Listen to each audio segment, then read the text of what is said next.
Hello, welcome back to Godly Play. Are you ready for the rest of our story?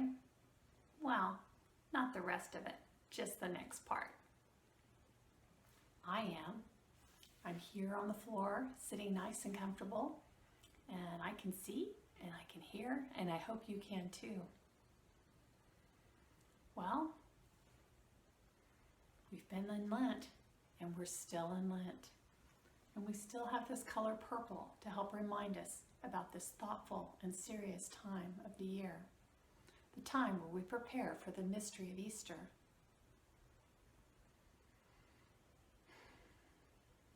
So I hope you're listening carefully, because this next part of the story really needs to be heard. But we can't just start where we left off. We always have to start at the beginning. So we'll remember the story of Jesus' birth, and we remember when he was a young boy and went to Jerusalem, was left behind, lost and found.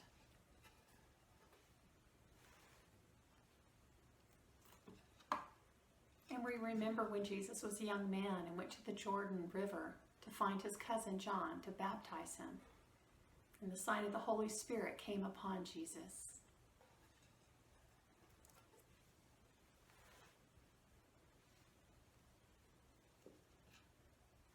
And then we heard about Jesus crossing the River Jordan and going into the desert for 40 days and 40 nights, where he learned more about who he was and the work he was to do.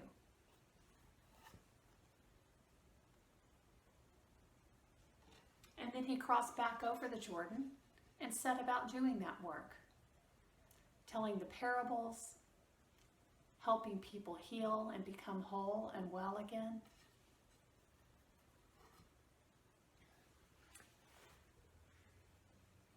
And I think that's where we begin today's story. When Jesus remembered he was to become a parable, and he headed back to Jerusalem one last time.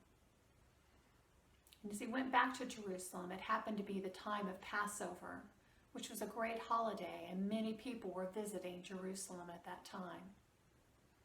And many of them heard that Jesus would be coming, and they were very excited because they thought at last Jesus was coming to be their king.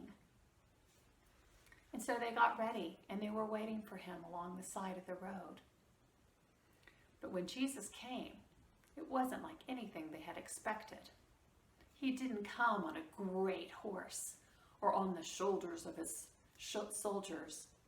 No. Jesus came on a donkey. Just an ordinary donkey. And it wasn't even his. He had to borrow it. But nonetheless, when people saw Jesus, they welcomed him. And they welcomed him like a king by using palm branches. Just the way they would do that then.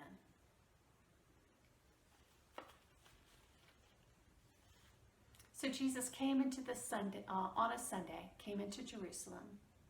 And then on Monday, Tuesday, and Wednesday, Jesus went to the temple, and there he sat with the elders, and he taught all who would listen. And at night, he would go and pray in the Garden of Gethsemane. On Thursday, the temple guards had had enough. They had decided it was time to arrest Jesus, so they went to look for him. But on this day, Jesus was not in the temple. Jesus had left. He and the 12 went to a small home, and up in the upper room, together they shared a Last Supper. They had a good meal, and everyone had everything they needed to eat. And afterwards, Jesus talked to them, and he lifted up a piece of bread, and he broke it, and he gave thanks to God for it. And he said something like, "Whenever you do this, break bread and share it. I will be with you." And after that, he took a cup of wine, and he also gave thanks to God for it. And he said something to them like, whenever you share this cup of wine, I will be with you. Well, the 12 looked at one another, and they didn't know what to make of what Jesus was saying to them. They didn't understand. Jesus was with them now. They didn't understand, and they thought to one another, well, he always says things like that. I never know what he's talking about.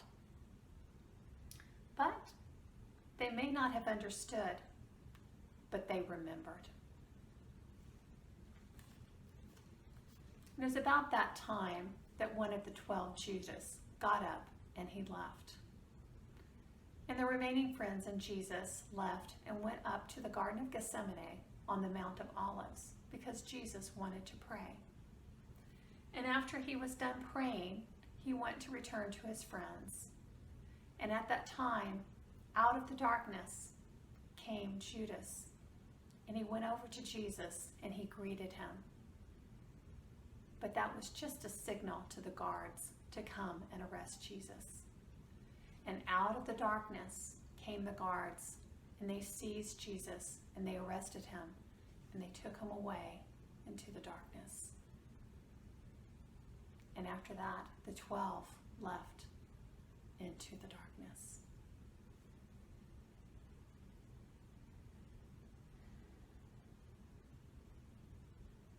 That was a confusing night. But there are parts of that story that maybe you have heard before. So I wonder, have you ever been close to holy bread and holy wine?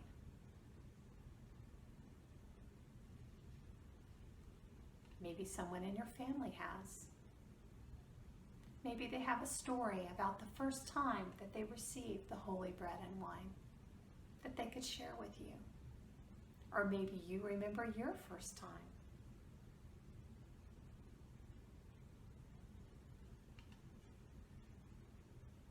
It's always important to remember that Jesus is with us in the bread and wine.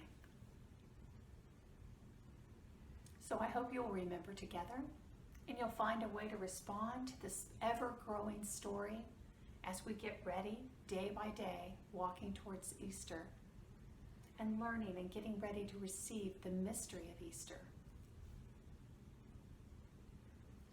So enjoy your time with one another. Give each other a big hug. Love each other well this day. And I look forward to you coming back again, because we're not quite done with this story.